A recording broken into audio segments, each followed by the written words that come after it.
Good evening, everyone. This is Jon Lancelot, and this is Real Progressive, our election. And we have a great guest tonight. She is a senatorial candidate for this great state of Washington, Jennifer Gigi Ferguson. And she's going to tell us what she intends to do in the Senate.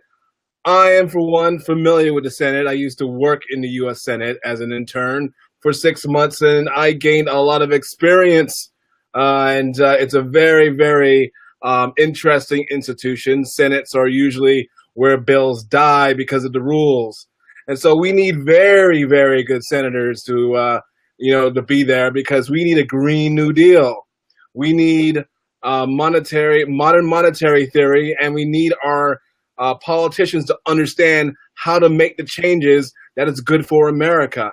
And so we're going to have one of the candidates for the Senate to speak about what she intends to do in the Senate and what's in her heart and what we can do together to help her and help our movement move forward. So without further ado, here is Jennifer Ferguson. How are you today? I'm great, John. How are you? And I'm really thankful that you have me here today. Great. And we're thankful to have you. And here at Real Progressives, we really try to bring the best of the best on our show and try to bring out candidates that really want to make changes. And from what I heard about you, you're one of the candidates that want to change America for the better, because let's just be frank that there's a lot of chicanery going on, and so I really want to hear about why you want to run for the Senate, what got you into politics, and what's driving you now. We don't have enough time, so. But actually, in 2012, I felt an urge to run for U.S. Congress. I was in the busing program in Chicago growing up. I was the only Black on our golf team in college. And so I see the racism and I see the classism, and I understand our society from being very poor, having been born in the projects of Chicago with my mother and a midwife, losing my mother to cancer before I was 8, and then my brothers and I being split up. So I got into running for U.S. Congress. I knew nothing. When I say I knew nothing, I didn't know how to get on the ballot. As a matter of fact, I thought people were crooked in politics because they didn't get paid. So I thought I was going to do another volunteer position. And I worked 55 hours a week as I ran. It has been an interesting run for 3 years. I found Bernie in 2013 and decided, you know what? I love this man. He went to jail in Chicago, not far from where I live. And I just said, if he can run as an independent, so can I. So I ran as an independent in 2014. In 2012, I had about 11% of the vote. In 2014, I didn't get 3,000 or 4,000 votes. So being a Bernie delegate, I have learned, I can't tell you how much from Bernie, from putting my life experiences as a mental health professional, volunteering with children's services, owning my own business, going into business and not being able to get a loan from the bank, even though I had a great business plan and we had AAA plus credit. My husband was in the military. We couldn't get a loan. So there's a whole lot I bring. And one of the things I really like is I sat on a board for over 20 years where we're given information and we have to look over that information and we have to ask questions. We have to ask hard questions. We have to ask questions people don't want to answer. But it was for the safety and security of children because it was with children's services. And our questions could either help a parent or the system know what services to give to those parents so that they could get their kids back, or some of where we did could cause children to be taken away. So the importance of knowing how to read documentation. So as we look at senators and they're having to do the hearings, knowing how to read the documentation and read what's there and read what's not there. What do I want to do in the Senate? I worry about the 13th Amendment, that little section in the 13th Amendment where slavery is free, except if you're arrested and become a criminal. Then that's where we have our legal slavery. So our legal system needs to be changed. Our correctional free, the prisons that we have, prisons for profit. Everything is, just as they're saying, everything truly is stacked against people trying to come into the two-party system. And I want to come in and change it. And I know Bernie and everyone says we have to change it from the bottom up.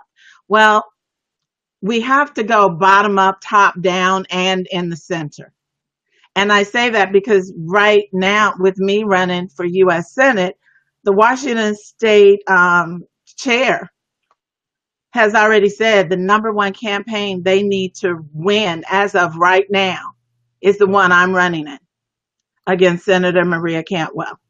That tells me they know my education, my experience, what I'm bringing to the table is powerful, and I'm their target, and they're not being nice about it. You know, and they're never nice about it. I mean, obviously, we've been fighting this battle for a very long time, and you know, it's good to know that there are people out there fighting the battles, and what we're trying to do is come up with a system that counters the system that we've been living under. I'm glad that you brought up the 13th Amendment because it's just a sly way of continuing the system of bondage, Yes. and also our economic system, neoliberalism, is also a way of spreading that bondage around the world. And all the stories I have heard about the Washington Consensus and taking developing countries and throwing them into debt is just another insidious way of continuing the colonialism or neocolonialism that's been going on for the past 40, 50 years post Britain. And now in the United States, they're trying to bring it here, and the American people are suffering. And I'm just, this is the 21st century. People are fighting these battles for a long time. And I'm glad that you're out there and you're running, you're talking about these issues. There's a lot of things that we need to get done. We need to make sure that we have a different foreign policy. And the only way to do it is to change, switch out the Washington Consensus or bring in the monetary theory. I want a lot of candidates to be talking about this.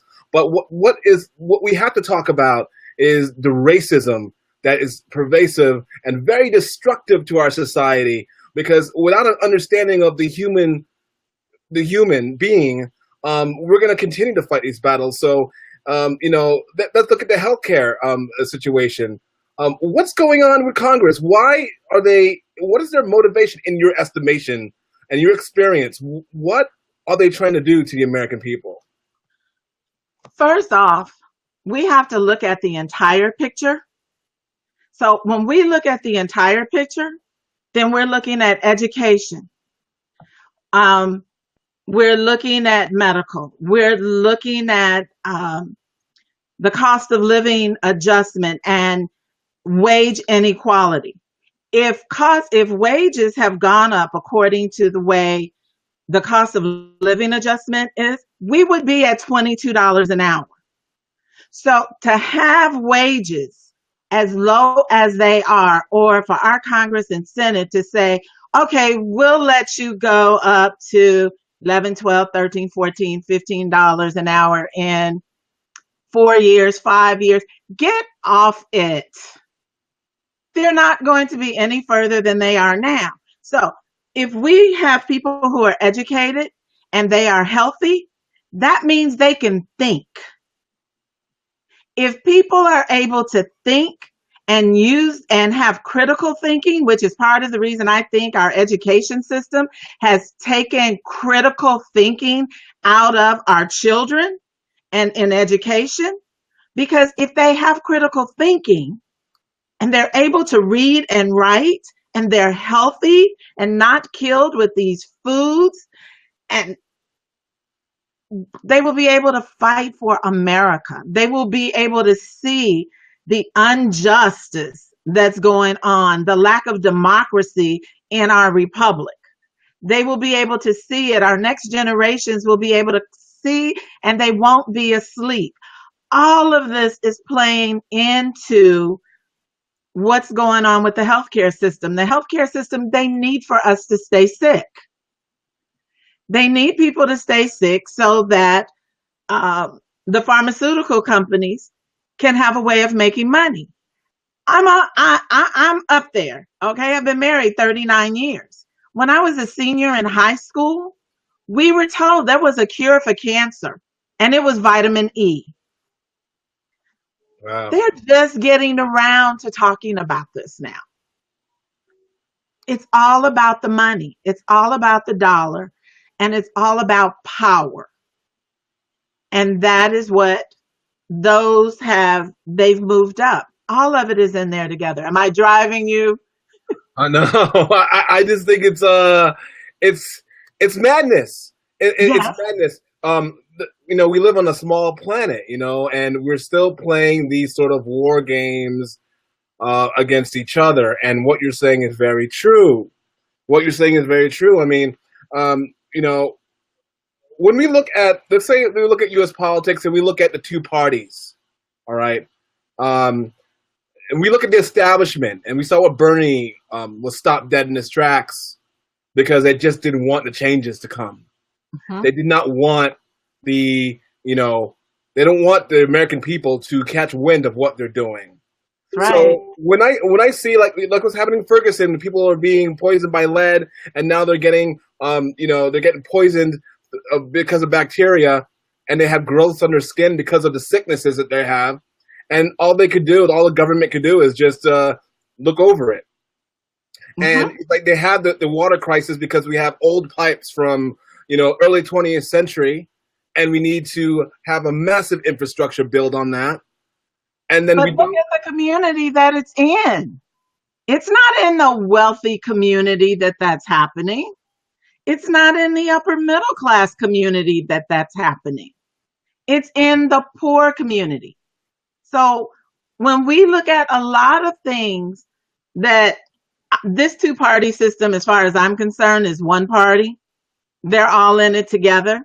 It's them against us. Mm-hmm. It's always the attack is on the lower middle class to the poor and minorities, Black and brown people. And that's part of the reason I'm fighting here for no methanol and no LNG. They're putting it on our tide flats here. And legally, it's not supposed to be, there's supposed to be at least a 3-mile radius between one of these plants and schools and people. They're looking at putting the largest LNG plant on our tide flats, which is less than 3 miles away from our lower income elementary schools and our hilltop area where many of Blacks in Washington and Tacoma, Washington live. And our Native Americans, it will affect their, it's ridiculous. And people ask me, why haven't I quit? Because the party has done everything under the sun to stop me. But they don't understand. I've been fighting discrimination since I was a child. I've been fighting for every single thing I've ever received since I was a child. And speaking out for people, I've been volunteering for over 30 years. You're not going to scare me. If I can tell a judge, I think you need to recluse yourself from because you're being biased, I don't have a problem standing up and fighting for what's right. And that's the reason I want to go to the Senate. You know, And I have the experience. absolutely. You know, we have to stand up and fight. We have to stand up to these powers because really, they're insecure and they want to take everyone down with them. And so I'm glad you're taking that to the U.S. Senate. And you know, you're right. You know, Democrats and Republicans keep each other in power. This sort of false narrative of some opposition that they have towards, and they split the public against one another. But in actuality, they keep each other in power. So if you manage to get into the Senate and you're there and you're dealing with these two dynamics or one dynamic, how do you intend to deal with because I mean, the Senate could be very slow. I mean, deliberately slow, and they have to take out a unanimous consent agreement just to get things through. Now they have the nuclear option to get rid of the 60 votes for cloture to stop a filibuster, but now they did the nuclear option, so all you need is a simple majority of 51, which you have one party, basically the Republican Party, running everything, and they can't seem to get anything done. And then the Democrats are so weak that they can't stop anything that they ever get together and get anything done. The Democrats can't stop them. As an independent senator, do they want to stop them? I think is a better question. Oh yeah, well, tell me about that. You know, when you're a Democrat, and I can look at Senator Cantwell, who I'm running against. Senator Cantwell voted against us being able to negotiate lower prices for medication out of Canada. Help me. The excuse between her and Senator Murray of Washington and Cory Booker was, we're not sure if they'll be safe. They're manufactured in the United States. They're packaged in the United States. Canada is just over the border. What are you talking about? You can't be certain they're going to be safe. And when you ask me, how am I going to get things done? First of all, I have no problems calling it out. I'm very honest. I'm very direct. I'm going to call it out. Second, I have a master's in psychology. I have worked with every group of people, every economic bracket, every sexual orientation, every religious denomination, and it's asking the right questions, learning about the people, learning what's important to them, and then bringing what's important to them back into the law.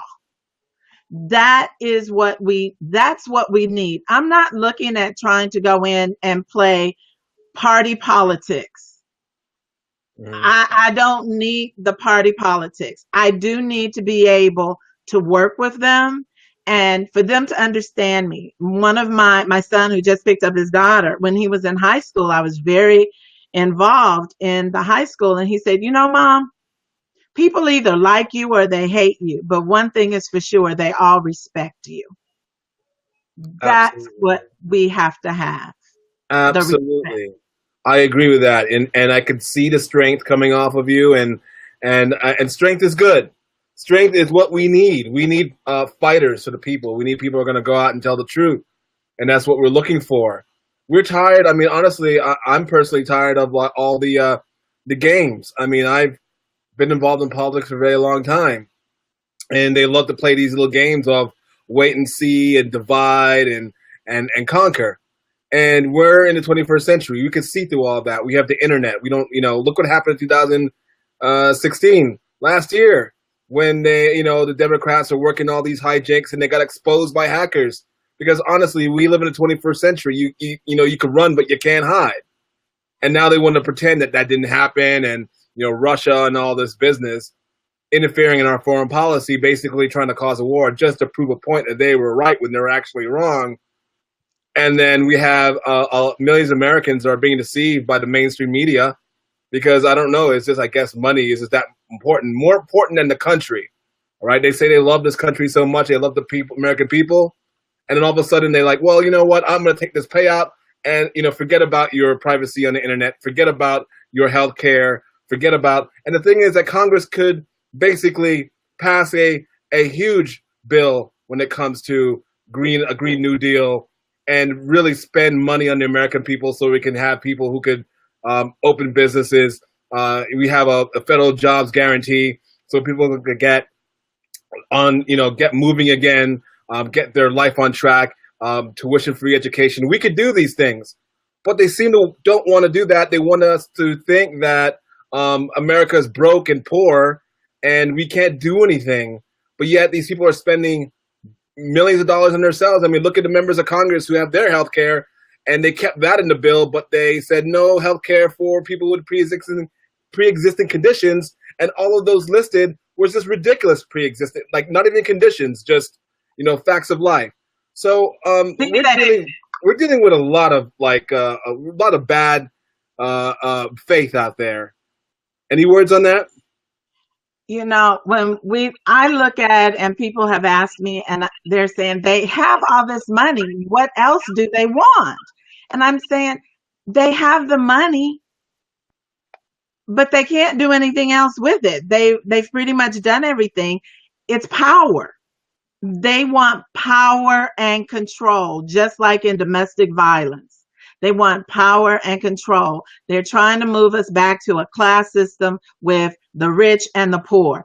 And the monetary theory system, there's so many access ways to access that.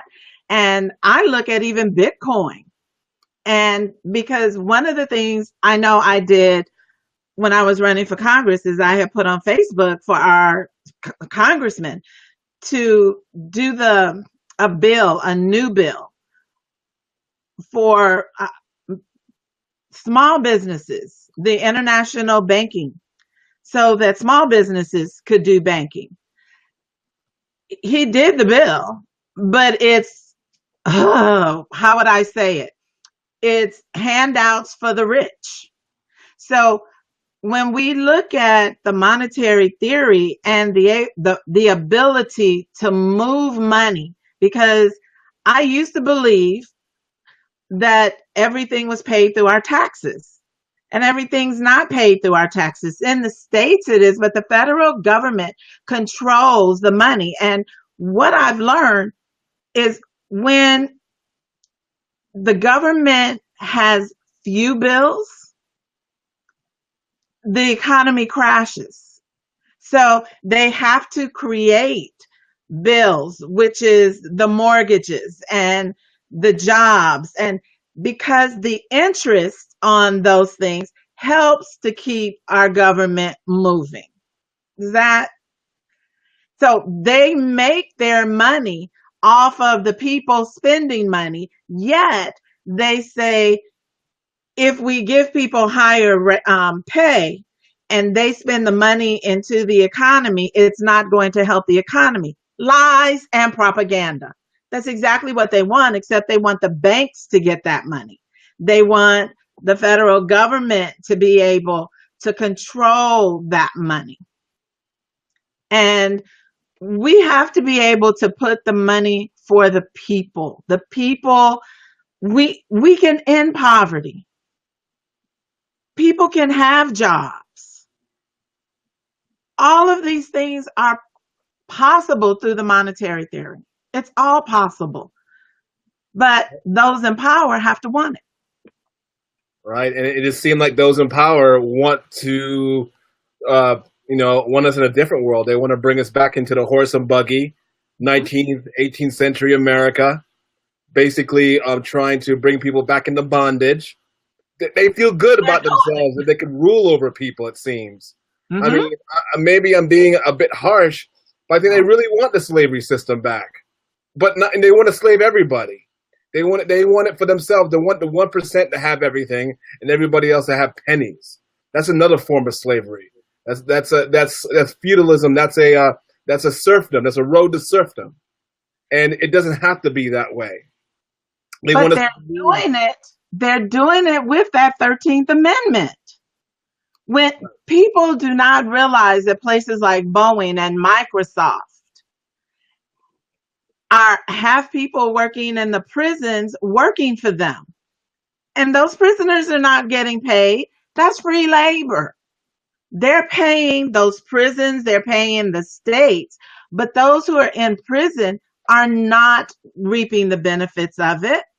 Here in Washington, I, I've tried to tell people they're changing a lot of the laws, and you need to look at what they're doing because we are legalizing marijuana. Therefore, they can no longer charge people with felony possession for marijuana. That means they no longer have the slaves in the prisons to do their work for them for next to nothing. Then we look at number 45. I refuse to say his name. And we have the H1 and H2 visas where they're saying people don't want to work. People want to work. They don't want the people to work so that they can do something illegal, end up in prison, and back into their system again. Because once people have a felony, it's next to impossible to get a job, which I put in my platform. Anyone who desires a job should legally have a right to the job. Now, play around with what words I'm trying to put out there. Mm-hmm. And that opens the door for people to be able to work and us to legally be able to force people or force organizations not hire them because they're felons. Well, you're absolutely right. That is, I give a chance to thank the audience for sticking around. It's very important that I think there's a feedback coming. But anyways, it's very important that we have a discussion and everyone watches this the whole way through because this is a very important thing. I wanted to talk to you about education because it seems like the education system doesn't seem to be teaching facts anymore. They don't want to teach science. They want to teach misinformation. They're not teaching real history. They're teaching revisionist history. Do you know anything? In your experience, what's been going on with that? How can we fix that? Well, get rid of DeVos, but it also goes. It really. We can say it starts at the state level, like Washington is being sued and has been being sued for not giving their students the proper education, and they're paying so many thousands of dollars a day, I believe, until they can get this taken care of. It's still not taken care of. Allow the teachers to teach. What they're doing, they're not teaching the children, like I said before, critical thinking. They're not allowing them to be able to process through information. They're trying to create robots, people who will just follow the leader right over the cliff. That's what they're doing in our education system. They don't want people who can think. If people think, then they have the opportunity to overthrow what is going on in our country. So if our children are being taught to attest, I remember at certain times learning to attest. Ask me what was on the test after the test was over. I can't tell you. So teaching our children to attest is teaching our children not to think. And when I speak to, I've been an employee, started 2 businesses and a nonprofit. And I speak with employers and small businesses. Their frustration is our children can't think. And everyone is into this. They don't know how to communicate. And we need children to be able to do more right than fill in the bubbles,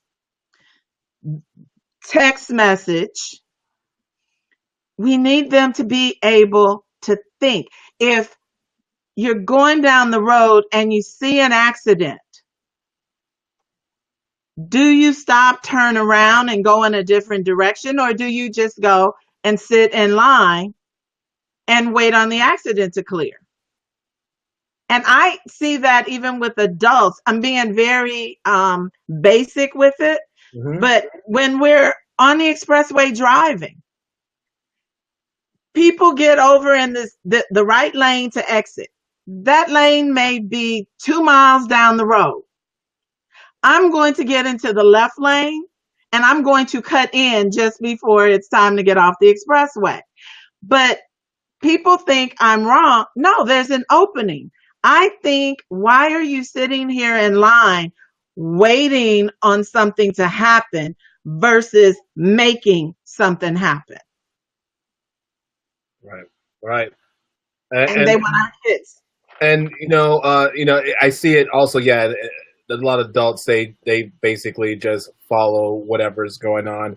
I don't know what it is. When I walk around, just observing the human population, and I know what's happening.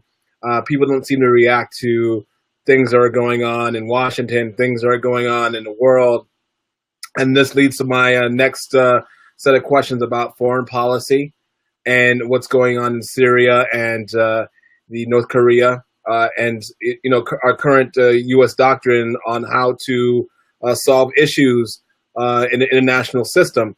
Uh, what I think is, we've been following a path of imperialism, and we really shouldn't have to do that.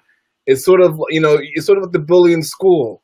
You want to go on, you want to throw your weight around and seem like, yeah, you're the tough guy, or you're policing everybody, but really you're just making trouble for yourself. And it puts all of us Americans in danger when the decisions at the top, basically the National Security Council, are not made correctly and made in haste.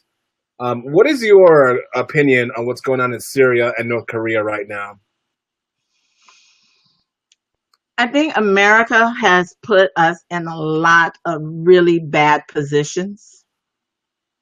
Um, and I'm concerned because I have a son leaving for Korea next week in the Army. Um, American foreign policy and how America tries to rule other people and tell other people what to do. If you think about it, I believe Syria and North Korea are two areas America does not have a policy with, to where America's controlling them. And I I think a lot of what we're dealing with again is, one, lack of communication and control, power and control. They want to go in, they want to have power and control and money. Mhm. And they also need to use up the equipment that they have over at the complex, the military industrial complex. We need out. We need to take care of America first. We have too many women and children sleeping on the streets, too much homelessness, too many kids raising themselves because the men are in prison and the mothers are working 3 and 4 jobs. We have people, someone said the other day, no one's ever died because they didn't have medical. Excuse me, there are plenty of people dying because they can't get their diabetic medication. There's seniors that are eating cat food and dog food because they can't afford food and medication. We have to take care of home first. Let them do what they want. Make sure our borders are taken care of. You're right, homeless vets. I have fought for our veterans so much. My husband is a Vietnam veteran.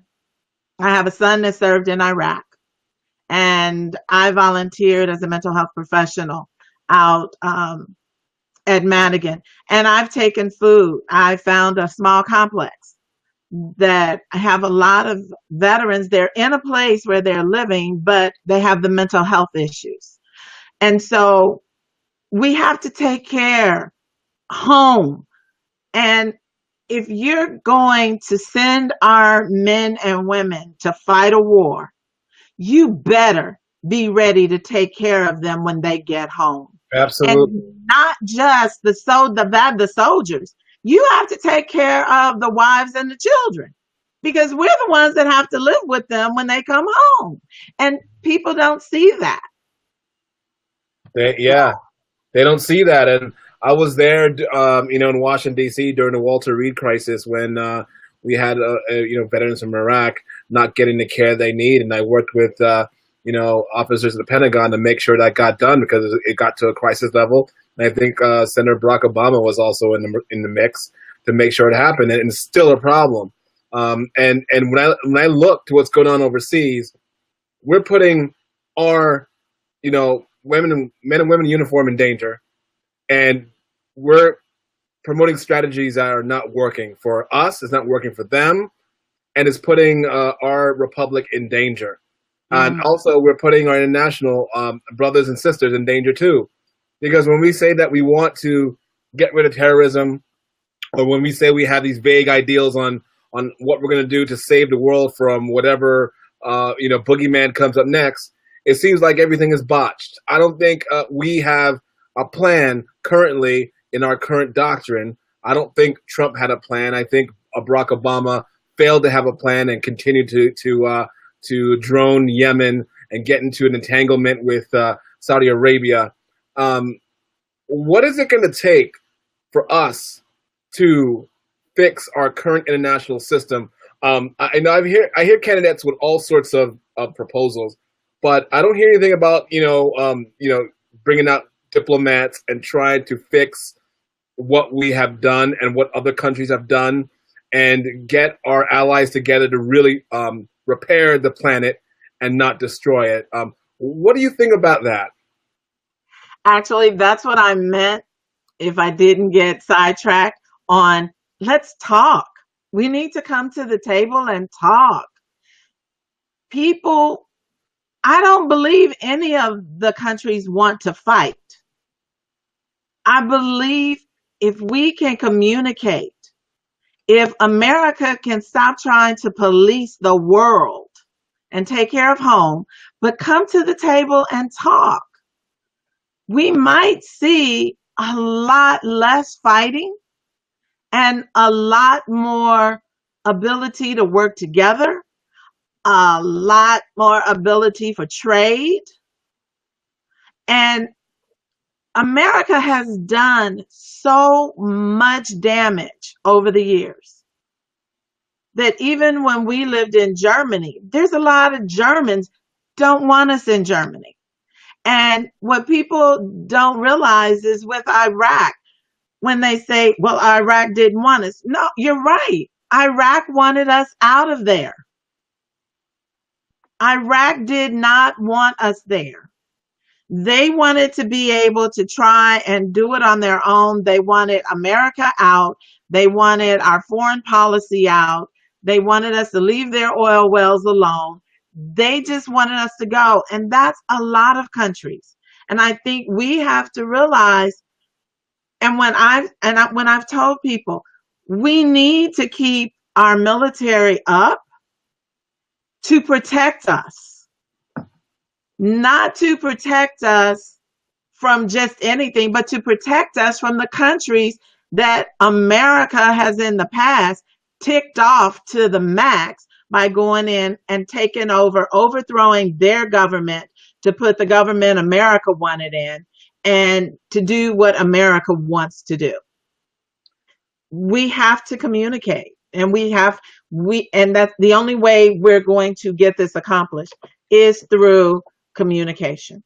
And to emphasize that our country, our foreign policy is not separate from our domestic policy. I feel that progressives have missed big, especially last year when it came to foreign policy. Throughout the history of the Republic since the beginning, foreign policy was key to our domestic policy. And what I see, and this is my next line of questions, or what you can emphasize on, and I think I alluded to it before, is neoliberalism and going into other countries with the IMF and World Bank and basically extracting the resources of developing nations and then not giving back to them and making sure that these countries cannot get on their feet and their currency is basically defunct. Basically, they're very low currency. You can't buy anything with it. And so, this is why MMT is not just a domestic issue and how we could do things with it here, but abroad. That, I believe, will revolutionize our foreign policy. And what are your views on the years and years of going into the Caribbean and going into South America, these countries, and throwing them into debt? I've known people who worked at the IMF or World Bank when I was in Washington, D.C. They just don't care. They work there. A lot of them don't know what they're doing. They're just there because they want to work at the World Bank. What is your opinion on those institutions? Our banking system in itself is corrupt. And that's part of the reason I like Bitcoins and the cryptocurrency. And I really believe cryptocurrency would be a way to help us move away from the banks that are too big to fail, the banks that are out to hurt us, the banks that are out for themselves and the big money. Because with cryptocurrency, and I know you know what I'm talking about on cryptocurrency. Yeah. The cryptocurrency is really, it also would change how the government shifts their money up and down when they're doing their foreign trade. Because if they're using cryptocurrency, it's what the current market value for that day. Mm-hmm. So I think that would help foreign policy. I think that would help foreign trade. I think that would help America. And it's building on itself. It's because since the dollar is no longer backed by gold, what is it backed by? And so when I talk to people about Bitcoins or other cryptocurrencies, they're like, well, what is it backed by? What do I have in my hands? Well, what do you have that's in your hands anyway? If it's your money is in the bank. Yeah, it's fiat currency. So, and yes. Cryptocurrencies are interesting because, I've watched Bitcoin over the years. It sort of goes up and down drastically. It's still new. However, it's something that's out there and should be considered by scholars and economists and all that. So you're absolutely, right in your, saying that, it is a factor. But what I wanted to allude to is the policies that have been out there for years, basically having farmers throw out their milk in foreign countries because we've extracted the resources and we put these governments under severe restrictions and not allowing them to grow and the people to be poor in these countries. We're doing that in the United States too. Absolutely. Explain that, please. I mean, we have places down south. We have a lot of places for a long time. I believe it was in the 80s, 90s in there. Someone found out how much our government will buy milk and cheese and butter and those things from the farmers and throw them away so they can make money or have something. And our government started giving them away. I don't know why that stopped, but our government is doing the same thing with our farmers. And I know we have farmers. I've spoken with a friend in Illinois where they can't get loans to help them with their waters and to get their crops to the stores. We're killing our own land with oil. We're killing our own land, our own sea with the air that's going into the water that is causing our shellfish to come out smaller. Our environment is killing the land here as well as our government. And our government and potentially even the environment that our government is allowing in other countries is doing the same thing. And we don't have a checks and balance on it. We don't have, we're trying, there's some of us who are out there fighting, but until we can get people in Congress and the Senate who really understand the science and really understand what is going on and try to stop it, it's useless. And Senator Cantwell, that I'm running against, she is with environment. Yet I have not heard or seen her on any of the issues. She's over, she's in with what is it? The Senate Select Committee for Indian Affairs. She never said a word about no DAPL. She said she didn't receive enough letters or phone calls. Am I answering your question? Yes, you are. You are, and even more, because what they've been doing to the Native Americans is atrocious, and what's happened in North Dakota and all across this country, and also here in New Jersey. And I'm trying to get a representative from a tribe here in New Jersey that's also encountering the same dismissive behavior that our federal government has been doing for years. And so we have a issue with just the basic rights that people being treated with dignity, and that's what we're trying to change. So we're coming to the end of the show, and it's been wonderful having you on. And I wanted you to talk more about how you intend on going forward with your campaign. I know you spoke about your opponent and what you propose to do in the Senate and changing the way that we govern here in America. Some of the areas I want to look at in the Senate and how we govern is looking at people first. Too many laws are set up, how do they say, for a certain group, and they set the laws up so that it helps one group, but it doesn't another. I think a lot of our laws are also, they're just thrown out there without a plan. You don't give us a law without a plan to get in and a plan to get out. I'm looking at housing, food, clothing, and shelter is number one on my agenda. Taking care of our children and our seniors.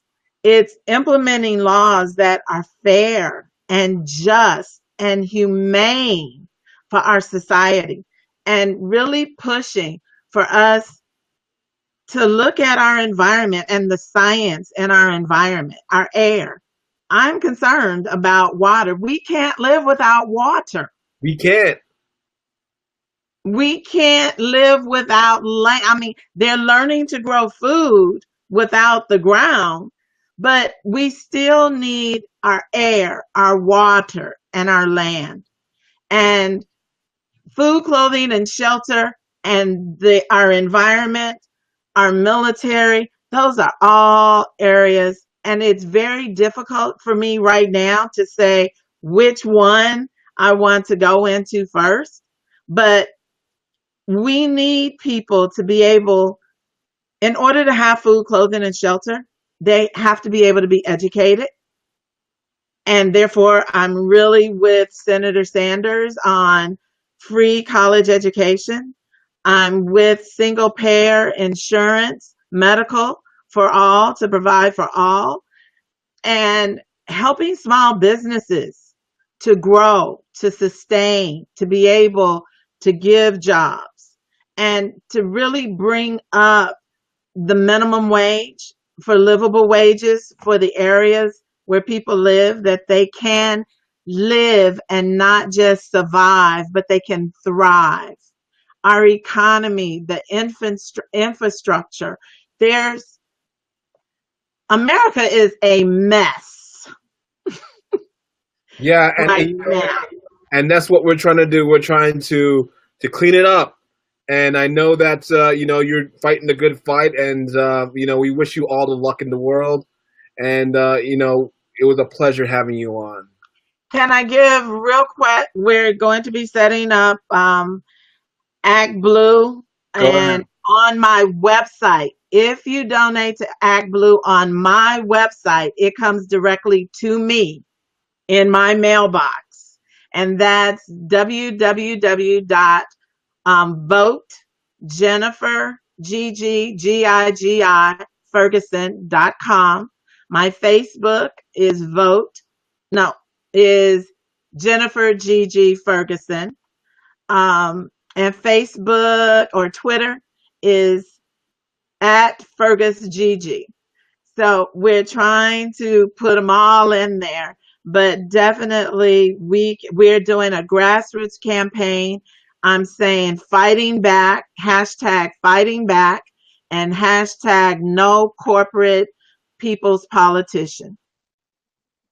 Thank you very much, Gigi. Wish you all the luck in the world. And this is the end of our show tonight. I want to thank everyone for coming and supporting this show. Gigi is running for the U.S. Senate in Washington State. Look out for her and look out for your candidates across the country. Next week, we're going to have a very special guest. I'm going to keep that as a surprise. And for everyone out there, keep it together. Let's keep progressives together. Let's also call out the ones that are trying to divide us. And let's try to win some elections next year and even this year. So everyone have a good night. Bye-bye. Bye. Thank you.